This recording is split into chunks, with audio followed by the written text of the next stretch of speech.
Isa lang yung tanong ng mga tao. Ano yung dahilan ng kanilang hiwalayan? Medyo nagko-cross na rin daw kasi ng boundary etong si Barbie sa kanyang pagiging sweet kay David Licauco. So mga chika, parang yan yung nag-cause ng lamat sa relasyon nila ni Jack. Upon doing some research again mga chika, nakakita ako ng I think isang matibay na ebidensya. At ito ay nanggaling mismo sa isang babae na na-link mga chika, na i-chismis kay Jack Roberto. At siya nga mga chika, yung former Viva Max talent na si Ava Mendez.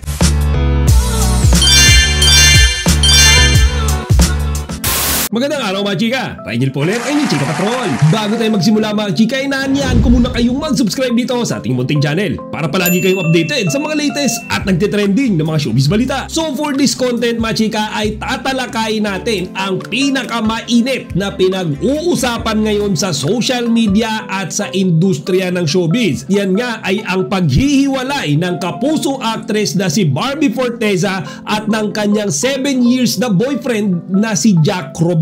I'm telling you mga chika, nung sumabog yung balitang yan kahapon, madami talaga ang nagsasabi na fake news nga daw yan.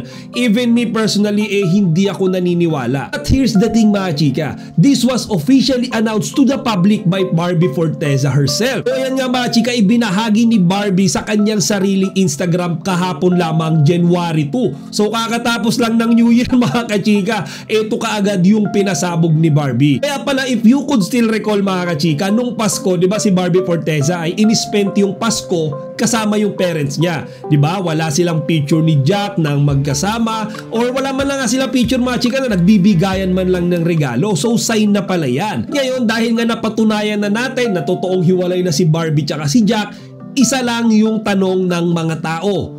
Ano yung dahilan ng kanilang hiwalayan? So after digging my own research, napansin ko mga chika na hati yung opinion ng mga tao sa nangyaring hiwalayan na yan. So mayroong nagsasabi na si Barbie Forteza daw yung may problema. Mayroon din nagsasabi mga chika na si Jack Roberto. So mga chika, yan ang tatalakahin natin. Ano nga ba yung dahilan kung bakit naghiwalay si Barbie tsaka si Jack? Nagkalamigan na ba sila? Nagkasawaan? Or mayroon bang third party na involved? So mga chika, simulan natin yan sa mga nagsasabi na si Barbie Forteza ang araw yung dahilan ng hiwalayan. Bakit? So ang punot dulo daw kasi niyan mga chika ay yung tambalang barda. Okay? Yung tambalan nila Barbie Forteza at ni David Licauco. Ngayon alam naman natin na pagdating nga sa love team na yan, etong si Jack Roberto ay very open-minded. Okay, 'di ba? Hindi nga siya nagsiselos tawag sa kanya mga chika, 'di ba? Anti-selos. Meron pa nga siyang JRU, 'di ba? Jack Roberto University, yung mga taong immune na dating sa pagsiselos. Pero mga chika, naisip ko lang, hindi naman perke yung tao hindi ini-express na nagsiselo siya. Kumbaga sinasarili niya. 'Di ba? Pinapakita niya sa lahat, okay lang siya sa mga nangyayari, sa pagiging sweetness ng girlfriend niya, tsaka nung kalab team nito ibig sabihin okay na siya 'Di ba? Kahit ako mga chika, madaling sabihin na okay lang yan, di ako nagsiselos, immune ako diyan. Pero 'di ba deep inside mga chika, may kurot pa rin yan. Ngayon mga chika, yan yung sinasabing dahilan Medyo nagko-cross na rin daw kasi ng boundary etong si Barbie sa kanyang pagiging sweet kay David Licauco. So mga chika, parang yan yung nag-cause ng lamat sa relasyon nila ni Jack. And then mga chika, mayroon din kumalat na chismis. I think that was more than a week ago, kung saan etong si David Licauco mga chika ay napabalita na hiwalay na naman sa kanyang girlfriend na si Kisen. Okay, so you can dig your own research tungkol sa balitang yan. Base kasi dun sa nabasa ko mga chika, sa Reddit group na Chika PH, mayroong isang all source doon na nakita si David Licauco tsaka yung kaibigan niya sa isang grocery. Ayon dito sa source person na to mga chika, mayroon siyang na-overheard. Kumbaga hindi niya sinasadyang marinig yung pinag-uusapan ni David Licauco tsaka yung kaibigan nito. So yung narinig niya nga raw parang etong si David daw ay binibigyan ng payo nung kaibigan niya. So sabi nga daw nung kaibigan niya mga chika, kung wala ka nang nararamdaman, umalis ka na. Nasa sayo naman yon. And then ang sagot naman ni David mga chika, oo, parang wala na nga So yan mga chika yung na-overheard nitong source person na ito. Ngayon mga chika, kinlaro niya rin. Kumbaga meron siyang disclaimer. Sabi nitong taong to hindi niya naman daw alam kung tungkol ba sa pag-ibig yung pinag-uusapan. Kasi pwede naman daw tungkol sa negosyo or other matters. Pero mga chika, ulitin ko lang, nangyari nga daw ito around 10 days ago. Kaya lalong nagmukhang totoo itong balitang hiwalayan ni David tsaka nung girlfriend niya. Kasi mga chika, napansin ng mga netizens na wala ng picture si David kasama yung girlfriend niyang si Kisen sa social media. Okay? And then eto nga girlfriend niya, mga chika, in-unfollow na rin si David sa Instagram. O si David na lang yung naka-follow ngayon sa girlfriend niya. So mga chika, there's something fishy going on. Hindi natin alam kung ano yung exact na estado nila ngayon, 'di ba? Pero isa lang ang masabi natin, mga chika, higit isang linggo pa lamang yung nakakalipas nung sumabog itong chismis na ito, mga chika, sa hiwalayan ni David tsaka nung girlfriend niyang si Kisen. Again, chismis pa lang yan, mga chika, kasi wala pa silang official na public statement. Pero kung totoo man ito, mga chika, no? Kung totoo man sinasabi ng source person sa narinig niya, mga chika, napakalaking coincidence naman, di ba?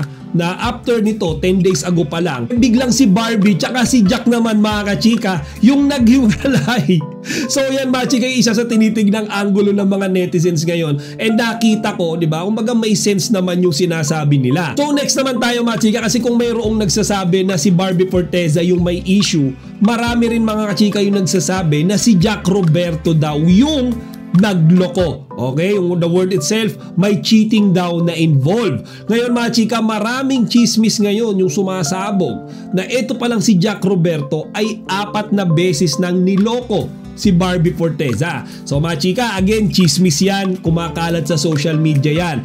Ang sabi nila, mga kachika, ito daw babae ni Jack Roberto ay nakakasama pa nila ni Barbie Forteza sa mga lakad nila. Diba? Tapos nililibre pa nga daw, mga kachika, ni Barbie Forteza sa pagkain. Ito ang babae na umaahas sa kanya, mga kachika, yung sinasabing third party ni Jack Roberto. Ngayon, mga chika, marami siyempre magtatanong, nasan yung ebidensya, pakita ng resibo. And upon doing some research again, mga chika, nakakita ako ng I think isang matibay na ebidensya. At ito ay nanggaling mismo sa isang babae na na-link, mga kachika, na i-chismis kay Jack Roberto. At siya nga, mga chika, yung former Viva Max talent na si Ava Mendez. So mga chika, alam naman nating lahat, diba? Yung issue na sumabog before na etong si Jack Roberto ay nahuli na ispatan ng mga kaibigan niya na niyayakap or alam niyo, mga chika, nagiging touchy siya to Ava Mendez. Yari nga daw yan, mga chika, sa isang elevator, and then etong si Jack ay lasing na lasing na. So mga chika, mismo si Ava Mendez yung umamin yan,